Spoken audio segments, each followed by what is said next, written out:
को अनुमतिले आर्थिक वर्ष 77-78 को बजेट वक्तव्य अन्तर्गत संस्कृति पर्यटन तथा नागरिक उड्डयन मन्त्रालयका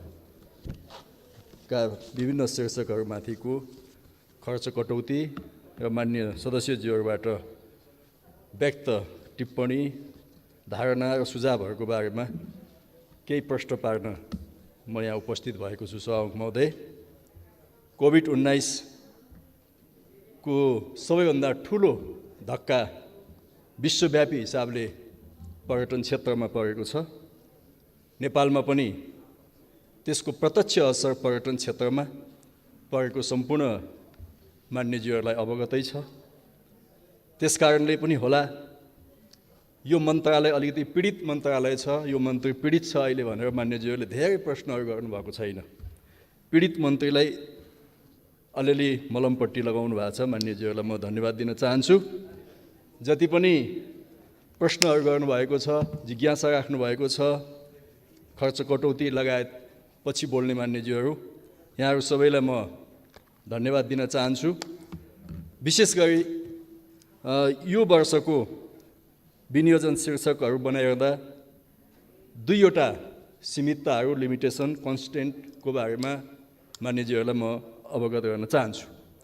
एउटा त अघि मैले भनिहालेँ, कोभिड-19 को कारणले पर्यटन क्षेत्र अन्तर्गतका नागरिक उड्डयनका थुप्रै कार्यक्रमहरूलाई स्थगित गर्नु परेको छ। जुन उत्साह हामीले 2020 को भ्रमण वर्षबाट अगाडि बढाउन खोजेका थियौँ, त्यसमा ठुलो हामीलाई धक्का लागेको छ, जसले गर्दा पर्यटन क्षेत्रको विनियोजन पनि प्रतिरक्षात्मक छ भन्ने कुरा मान्यज्यूहरू सबैले बोल्ने क्रममा पनि भन्नुभएको छ। त्यस्तै यसको अर्को एउटा कन्स्टेन्ट छ, सम्भवतः सबै मन्त्रालयमा यो पर्ने नै छ। हामी जनप्रतिनिधिहरू जनताबाट चुनेर आएका छौँ। जनताका, हाम्रा मतदाताहरूका असीमित दबावहरू छन्, जनताका असीमित आकाङ्क्षाहरू छन्। त्यसअनुसार मान्यज्यूहरूले बजेटको माग गर्नुभएको छ, कार्यक्रमको माग गर्नुभएको छ, योजनाहरूको माग गर्नुभएको छ। तर हामीसँग यसपल्टको बजेट पनि हेऱ्यौँ भने हामीले उठाउने राजस्वले साधारण खर्च पनि धान्न सकिएको अवस्था देखिँदैन। आखिर यसको प्रभाव पुँजीगत खर्चहरूमा पनि पर्ने नै हुन्छ, तर विकासका बजेटहरूमा पनि यसको प्रभाव पर्ने नै हुन्छ। त्यो कन्स्टेन्ट हामीसँग छ, जसले गर्दा मान्यज्यूहरूले माग गर्नुभएका थुप्रै आयोजनाहरू समावेश हुन सकेको छैनन्। यहाँहरूले त्यसलाई आजको बाध्यात्मक स्थितिको रूपमा बुझिदिनु हुनेछ भन्ने मैले विश्वास लिएको छु मान्यज्यूहरूसँग। झन्डै 2500 जति मान्यज्यूहरूका निवेदनहरू मैले कलेक्सन गरेको थिएँ। 2500 जति आयोजनाहरूको माग भएको थियो। ती धेरै नै कटौतीमा परेका छन्। त्यसले गर्दा मागिएको रकमको पनि धेरै कम हिस्सा मात्रै बजेटमा परेको छ भने कतिपय कार्यक्रमहरू कटौतीमा परेका छन्, जसले गर्दा कतिपय मान्यज्यूहरूले व्यङ्ग्यात्मक शैलीमा मलाई 4 लाख रुपियाँ त हालिदिस् तैँले भनेर धन्यवाद पनि दिनुभएको छ। मेरो बाध्यतालाई यहाँहरूले बुझ्नु नै भएको छ भनेर मैले त्यसमा थप टिप्पणी गर्न चाहन्न। अब अहिले नेपालको पर्यटन क्षेत्र, सम्मानीय सभामुख महोदय, हामीले 20 लाख पर्यटक भित्राउने गरी भ्रमण वर्षको सुरुवात गरेका थियौँ। गएको साल 2019 मा 12 लाख पर्यटकहरूको आगमन भएको थियो। नेपालको 15औं पञ्चवर्षीय योजनाको सन्दर्भमा संक्षिप्त जानकारीको निम्ति अनुरोध गर्न चाहन्छु। हाम्रो लक्ष्य अहिले 3% GDP-मा योगदान दिएको पर्यटन क्षेत्रलाई 10% मा पुर्याउने हाम्रो लक्ष्य हो। 7 दिन पर्यटकहरूको बसाइ छ अहिले, त्यसलाई 14 दिन पुर्याउने लक्ष्य हो। $45 खर्च गर्ने क्षमता पर्यटकहरूको छ, त्यसलाई $80 पुर्याउने लक्ष्य हो। 1,50,000 रोजगारी सृजना गर्ने 15औं पञ्चवर्षीय योजनाको लक्ष्य हो र 35 लाख पर्यटकहरू भित्राउने लक्ष्य हो। र यी लक्ष्यमा हामी काम गरिरहेका छौँ। र आजको बजेटले करिब 5 अरब पर्यटन र संस्कृतिको क्षेत्रमा, करिब चाहिँ नि 19 अरब जति यो चाहिँ नि नागरिक उड्डयनको क्षेत्रमा र करिब 10 अरब नागरिक उड्डयन प्राधिकरणको आन्तरिक खर्चबाट हामीले पूर्वाधारमा काम गरेको कुरा म मान्यज्यूहरूलाई भन्न चाहन्छु। केही मान्यज्यूहरूले यो बजेट चाहिँ प्रादेशिक हिसाबले सन्तुलित भएन भन्नुभयो। तर विशेष गरी प्रदेश नम्बर 2 कै मान्यज्यूहरूले यो कुरा उठाउँदा मेरो ध्यान आकर्षण भएको छ। मान्यज्यूहरूको जानकारीको लागि मात्रै मैले यो तथ्याङ्क राख्न खोजेको हुँ। पर्यटन संस्कृति तथा नागरिक उड्डयन मन्त्रालयबाट प्रदेश नम्बर 1 को पूर्वाधार विकासको निम्ति 40 करोड 51 लाख छुट्याइएको छ।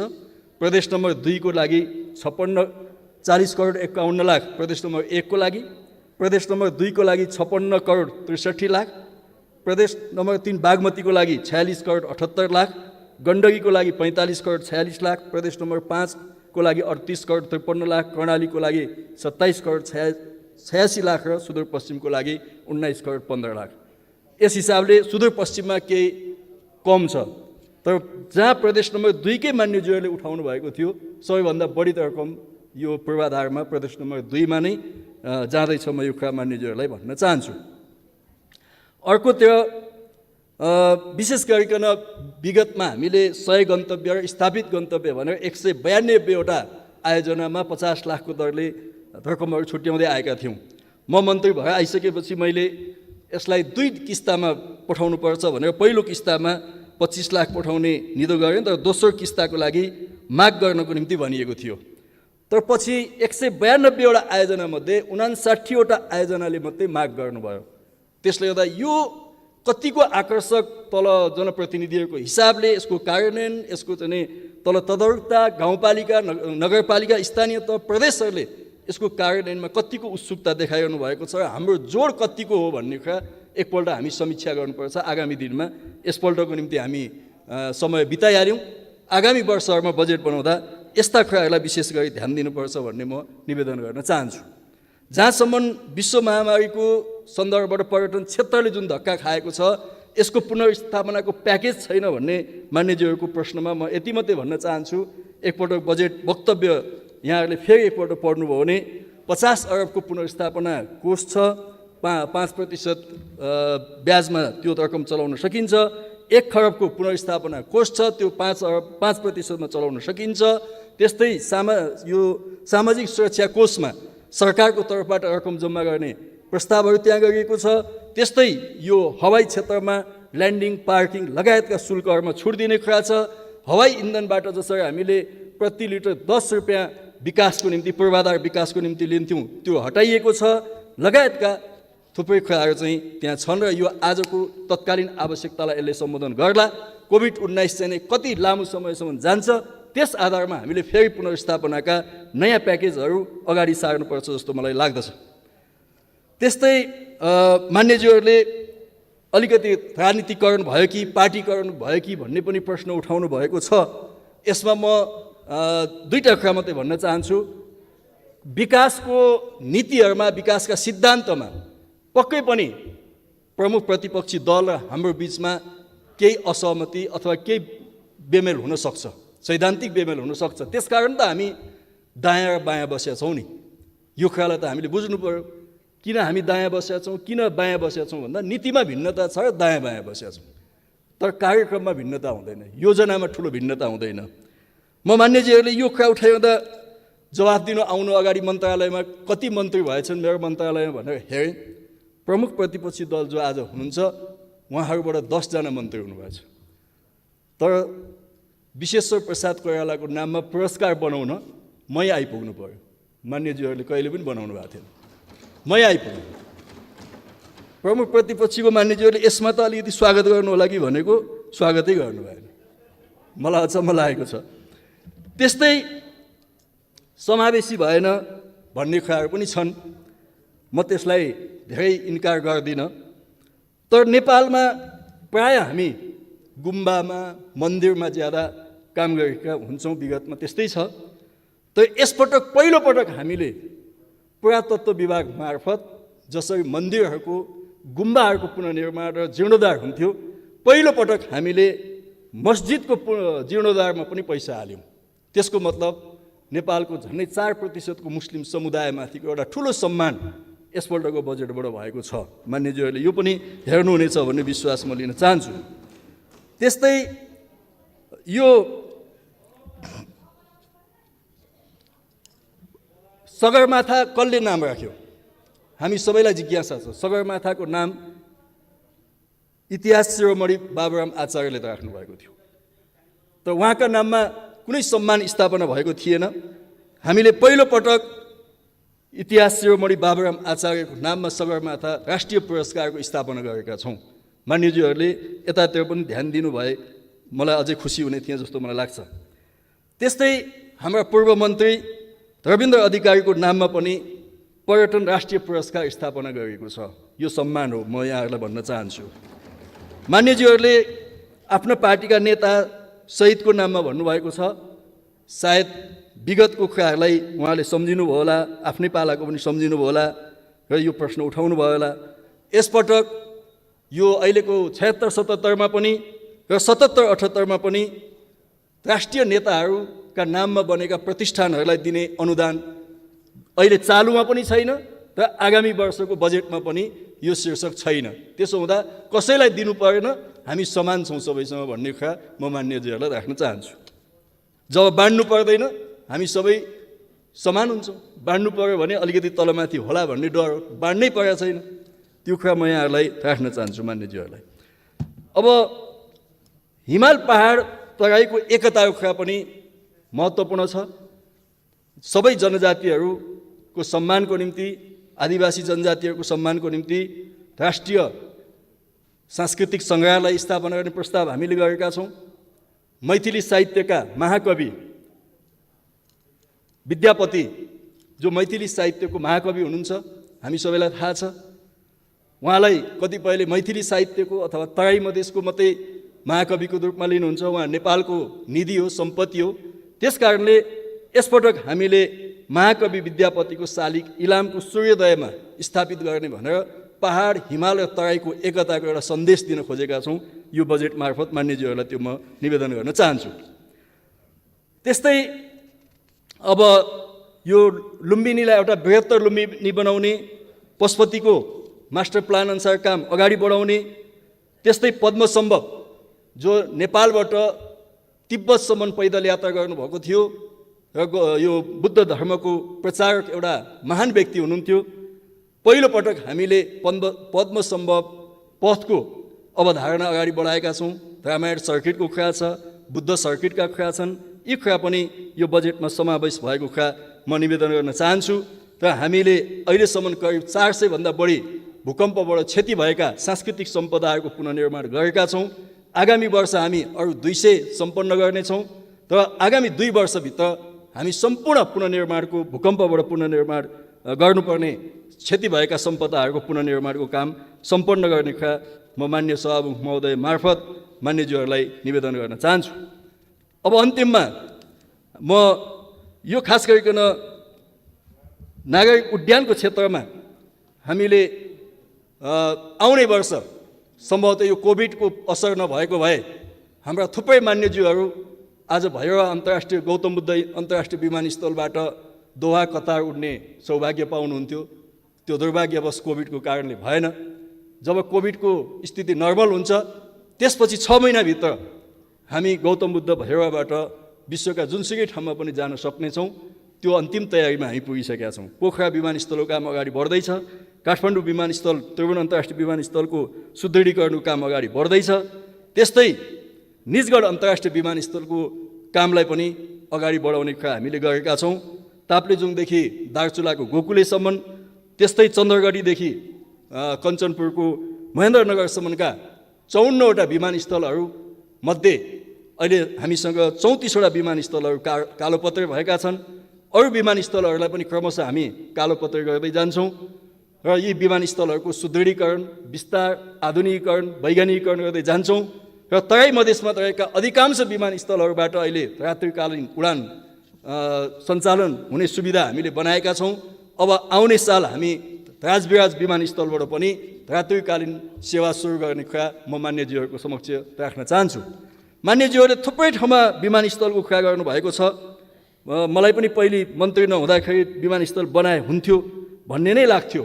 तर मैले जब आएँ त यहाँ अध्ययन गरेँ कसरी विमानस्थल बनाउने, कहाँ बनाउने भन्ने अध्ययन गर्दाखेरि मूलतः 3टा मापदण्डहरू विमानस्थलको निम्ति उपयुक्त हुन्छ जस्तो मलाई लाग्छ र त्यस आधारमा हामी नयाँ विमानस्थल बनाउने, नबनाउने, भएका विमानस्थल पनि चलेका छैनन्, त्यसलाई कसरी व्यावसायिक ढङ्गले चलाउने, त्यसको वैकल्पिक अन्य कामहरू पनि हामीले गर्नुपर्नेछ। तीनवटा मापदण्डलाई मैले विशेष गरी यहाँ उल्लेख गर्न चाहन्छु। एक, राज्यले सुविधा दिनुपर्ने अत्यन्तै विकट दुर्गम स्थानहरूमा त्यहाँ नाफा होस् अथवा नोक्सान होस् त्यो हेर्नु हुँदैन, राज्यले त्यस्ता ठाउँमा सुविधा दिनुपर्छ। दोस्रो, प्रचुर पर्यटकीय सम्भावना भएका ठाउँहरूमा विमानस्थल बनाउनुपर्छ। तेस्रो चाहिँ व्यावसायिक प्रतिफल प्राप्त हुने ठाउँमा विमानस्थल बनाउनुपर्छ। यी तीनटा आधारमा हामीले विमानस्थल बनायौँ भने कुनै राजनीतिक दबाब र कुनै नेता र अरू कसैको प्रभावको कुरा हामीले त्यहाँ जोडिरहनु पर्ने छैन। यो मापदण्ड स्थापित गर्दै गयौँ भने हामी एउटा निश्चित विकासको मोडलतिर अगाडि बढ्नेछौँ। म मान्यज्यूहरूलाई यो निवेदन गर्न चाहन्छु र अरू थुप्रै जति पनि प्रश्नहरू उठाउनु भएको छ, विशेष गरी यो मन्त्रालयलाई का कामहरूलाई अझै प्रभावकारी बनाउन, अगाडि बढाउनको निम्ति मान्यज्यूहरूले जुन ढङ्गले प्रश्नहरू मलाई राख्नुभयो र मन्त्रालयलाई राख्नुभयो, म मान्यज्यूहरू सबैलाई धन्यवाद दिन चाहन्छु। र मैले यति भनिसकेपछि, यो पीडित मन्त्रीले यति भनिसकेपछि खर्च कटौती गरिरहनु पर्ने जस्तो लाग्दैन। त्यसकारण खर्च कटौतीका प्रस्तावक मान्यज्यूहरूले पनि त्यसमा म प्रति सहानुभूति राख्नुहोला भन्ने निवेदन गर्न चाहन्छु। र अरू मान्यज्यूहरूलाई पनि यही भन्दै सायद यति भनिसकेपछि पूरक प्रश्न पनि सम्भवतः सभामुख महोदय मान्यज्यूहरूले थप केही जिज्ञासाहरू राख्नुभएको छ, म धन्यवाद दिन चाहन्छु। कोभिड-19 को पुनर्स्थापनाको कुरा मैले अघि पनि भने, जुन 50 अरबको कोष हामीले खडा गरेका छौँ, त्यसबाट व्यवसाय सञ्चालन गर्न, कर्मचारी र श्रमिकहरूलाई आफ्नो ज्याला र तलब दिनको निम्ति व्यवसायीहरूले त्यो कोषबाट उहाँहरूलाई केही मौका त्यसमा दिएको छ, त्यसबाट उहाँहरूले सुविधा लिन सक्नुहुनेछ। त्यस्तै सामाजिक सुरक्षा कोषमा राज्यको तर्फबाट यो कोभिड भरिको त्यो दायित्व राज्यले बिहोर्ने कुरा उल्लेख भएको छ।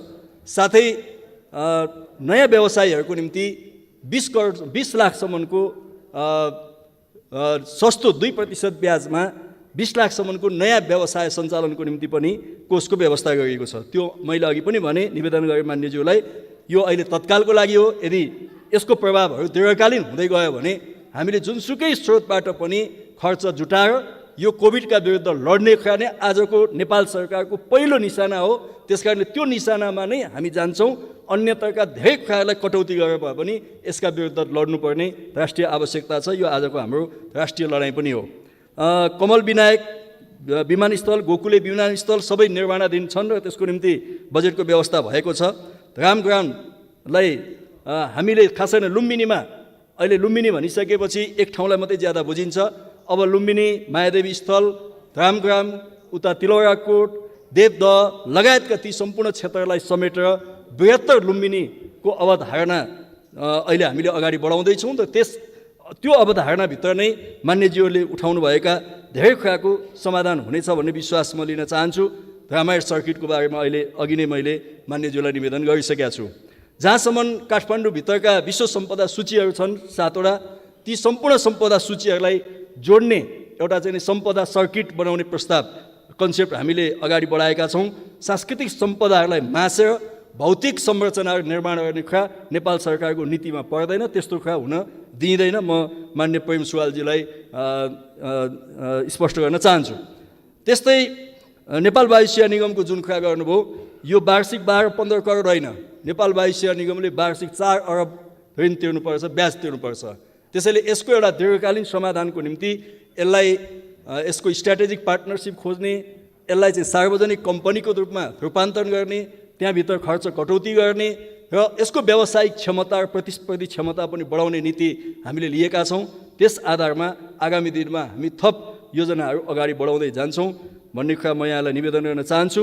र यहाँ पूरक प्रश्नको रूपमा मान्यज्यूहरूले जुन कुरा उठाउनुभयो, यहाँलाई थप स्पष्टीकरण म दिँदै मान्य सभामुखलाई समय उपलब्ध गराउनु भएकोमा धन्यवाद दिन चाहन्छु। धन्यवाद।